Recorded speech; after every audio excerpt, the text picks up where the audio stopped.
دو پیروں کا درندہ، دو پیروں سے چلنے ہو، تمہارا کالا نیلا نہیں ہوتا، لال نشانیاں بہت ساری رکھی ہوئی، بہت ساری نشانیاں۔ میں آپ کو بتاتا ہوں، ایک صحرا میں آپ کو چھوڑ دیا جائے، کھلا میدان ہے، دور دور تک نہ کوئی درخت ہے، نہ کوئی پانی، نہ کوئی مکان، نہ کوئی پہاڑ، میدان میں چھوڑ دیا جائے اور آپ سے کہا جائے کہ یہاں سے نکلو، آپ اس وقت کیا کریں گے؟ ہاتھ پیر مارتے ہوئے وہیں کھڑے رہیں، بلکہ آپ اپنے دماغ کا بار بار استعمال کریں، سوچیں گے یہ سمت ہو سکتا ہے ادھر جائیں، یہ سمت ہو سکتا ہے ادھر جائیں۔ اس وادی میں انسان غور و فکر کرتا ہے، کچھ نہ کچھ نشانیاں ڈھونڈنے لگتا ہے۔ اگر دور سے کوئی ہرا پل نظر آنے لگ جائے تو فوراً فیصلہ کرتا ہے کہ ادھر لگتا ہے درخت ہیں، جھاڑیاں ہیں، مجھے ادھر چلنا چاہیے، چل پڑتا ہے۔ میں یہ کہہ رہا ہوں، اس صحرا میں انسان اپنے دماغ کا استعمال کر کے نشانیاں ڈھونڈتا ہے کہ مجھے اس وادی سے نکلنا ہے۔ میرے عزیزوں، میرا مولا فرما رہا ہے تمہیں ڈھونڈنے کی ضرورت نہیں، تمہارے آس پاس مولا نے اپنی بے شمار نشانیاں رکھی ہیں، بے شمار نشانیاں رکھی ہیں، تم ان میں سوچتے کیوں نہیں، فکر کیوں نہیں کرتے؟ بات صرف اتنی ہے کہ ہماری دن رات اسی طرح گزر جاتے ہیں کہ کائنات کی تمام چیزیں ہمیں عجوبہ نظر نہیں آتی، کیونکہ ہم اس سے عادی ہو گئے۔ عادت جب ہو جاتی ہے نا کسی چیز کی تو تعجب بھی نہیں لگتا آدمی۔ آپ دو ٹانگوں پر کھڑے ہوتے ہیں، آپ کو کبھی تعجب نہیں ہوتا، آپ کبھی ڈس بیلنس نہیں ہوتے، کبھی نہیں گرتے، آپ برابر کھڑے رہتے ہیں۔ چار پیر والے جانور کو کہو کہ دو پیر پر کھڑے ہو جائے، وہ نہیں کھڑا ہوتا، اور اگر کھڑا ہو گیا تو آپ تعجب سے دیکھتے ہیں اور کہتے ہیں دیکھو دو پیر پر کھڑا ہو گیا، تم خود کھڑے ہو کبھی تعجب نہیں کی، اس کے کھڑے ہونے پر تعجب کیوں ہوا؟ اس لیے کہ تم روز اس چیز کے عادی ہو گئے، تم نے سوچا ہی نہیں کہ یہ بھی ایک عجوبہ ہے، میرا بیلنس برقرار رہتا ہے زمین پر، بھی میرے لیے بہت بڑی چیز ہے، نہ میں دائیں کی طرف گرتا ہوں، نہ بائیں کی طرف گرتا ہوں، نہ سامنے گرتا ہوں، برابر میں مینٹین کر کے چلتا ہوں۔ کون ہے جو تمہیں اس کائنات کی اس زمین پر چلا رہا؟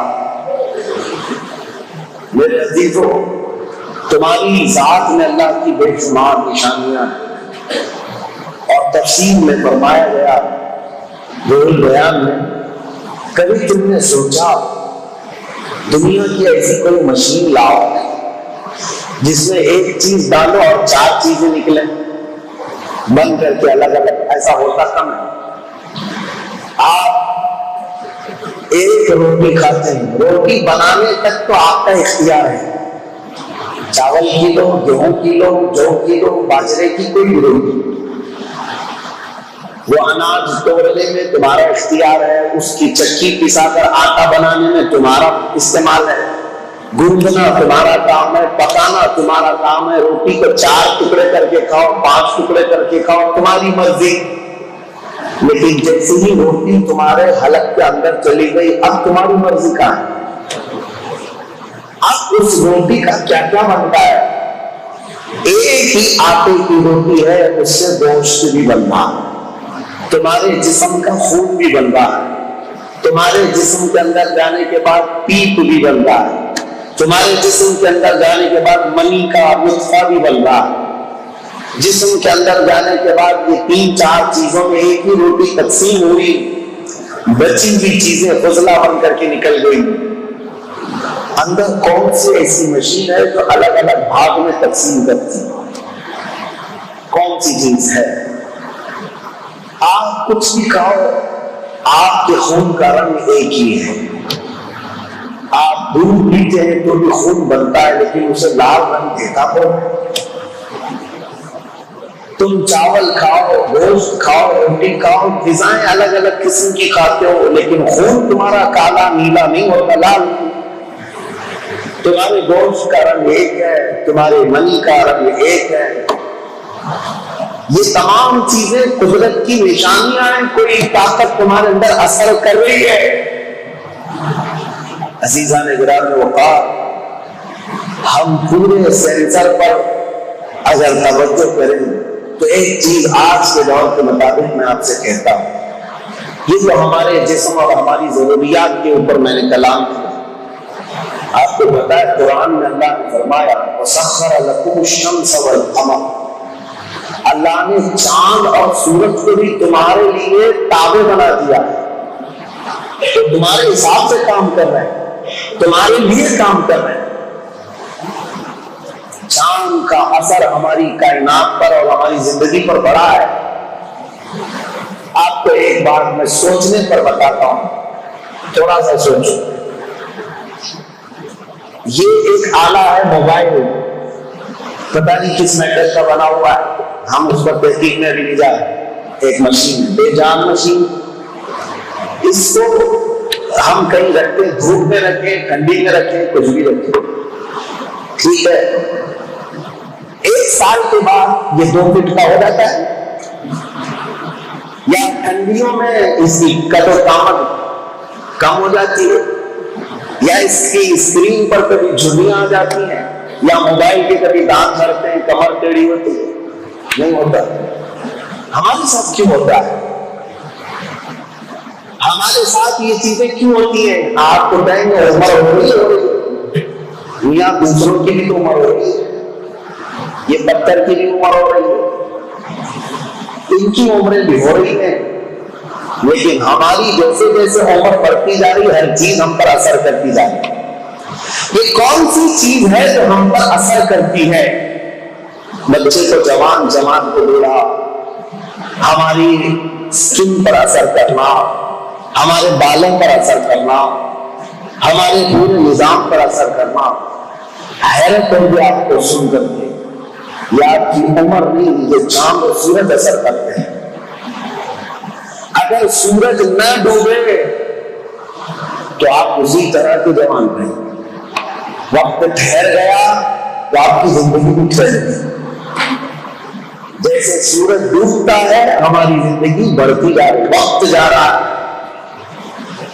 تو یہ سورج اور چاند اللہ تعالیٰ قرآن میں فرما رہا ہے، میں نے شروع میں یہی آیت پڑھی کہ چاند اور سورج کی پیدائش میں اور دن اور رات کے آنے جانے میں تمہارے لیے نشانیاں ہیں کہ یہ براہ راست ہم پر اثر کرتے ہیں۔ چاند اگر رک گیا اپنی جگہ پر، سورج اگر رک گیا کائنات تھم جائے،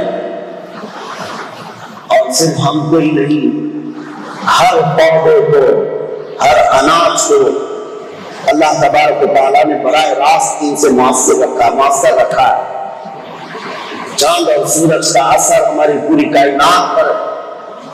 کبھی آپ نے سنا جواب بھاٹا جس کو کہتے ہیں، یعنی سمندروں میں جو غبار آتا ہے، اچھال آتا ہے،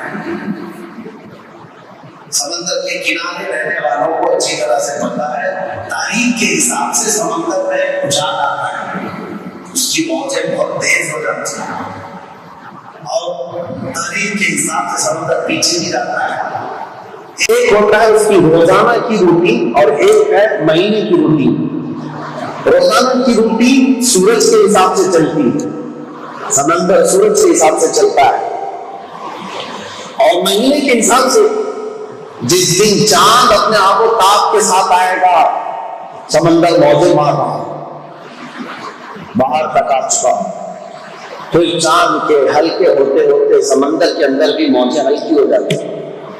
کائنات پر برابر ان کا اثر رکھا گیا ہے، یہ پورے نظام کو چلایا جا رہا ہے، ایک دوسرے کا اثر اس کائنات میں ہے۔ عزیزان گرامی وقار، یہ باتیں آج میں اس لیے عرض کر رہا ہوں کہ ہم نے اگر اپنے دماغ کا اور اپنے ذہن کا استعمال کیا ہوتا تو ہم اس سیاح زندگی میں نہ پڑے ہوتے ہیں۔ ہم سوچتے اور اپنے دماغ کے استعمال کے ساتھ اللہ کی معرفت حاصل کرنے کے لیے دوڑ رہے ہیں۔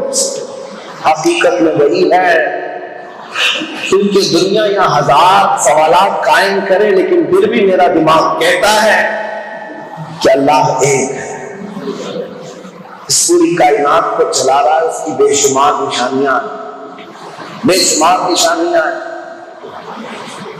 اور پھر کبھی موقع ملے تو میں آپ کو دوسرے ادیان پر بھی بات کروں گا، کیونکہ یہ باتیں جب دوسری قوم والے سنتے ہیں تو کہتے ہیں سیم یہی چیز ہم بھی اپنے بھگوان کے لیے رکھتے ہیں۔ بہت بڑا فرق ہے، بہت بڑا فرق ہے۔ بہت قریب تک آ کر کے بھی بہت سارے لوگ بھٹک گئے، بہت قریب تک آئے اور بھٹک گئے۔ بہت سارے انسان ایسے ہیں جو سوچتے تو ہیں کہ کوئی طاقت ہے، لیکن اس طاقت کو صحیح امیجن کرنے میں غلطی کر جاتے ہیں، دھوکہ کھا جاتے ہیں، پھر جا کر کے کئی کتے بلیوں کو پکڑ لیتے ہیں۔ آتما مہاتما شانتی ان تمام چیزوں میں وہ کھو جاتے ہیں، لیکن انسان کا دماغ ہے وہ استعمال کرتے ہوئے اس بات کو تو محسوس کرتے ہیں کہ کوئی طاقت ہے۔ میں آپ کو بتاؤں، 2 پیروں کا درندہ، 2 پیروں سے چلنے والا، نام تو انسان ہے لیکن میں کہتا ہوں وہ سب سے بڑا جانور ہے اس دنیا میں۔ 2 پیروں سے چلنے والا کون ہے؟ وہ ملحد دہریہ ایتھسٹ جو کہتا ہے کوئی خدا ہے ہی نہیں۔ چلو یہودی ہیں، عیسائی ہیں، ہندو ہیں، یہ کہیں تک تو سوچ کر کے آئے کہ کوئی طاقت ہے، لیکن اس طاقت کو پہچاننے میں غلطی۔ لیکن یہ دہریہ، یہ ایتھسٹ، ان کے ہاں مجھے لگتا ہے دماغ ہے ہی نہیں، دماغ ہے ہی نہیں۔ دماغ ہوتا تو سرے سے انکار نہیں کرتا، سرے سے انکار نہیں کرتا۔ اسے یہ تک پتا نہیں ہے میرے عزیزو، کھانے کے بعد ہضم کرنے کی طاقت نہ اس کے ہاتھ میں ہے، نہ نکالنے کی طاقت اس کے ہاتھ میں ہے۔ اور چلو یہ نکال بھی لیا تو بھوک لگنے کی طاقت بھی تیرے پاس نہیں ہے۔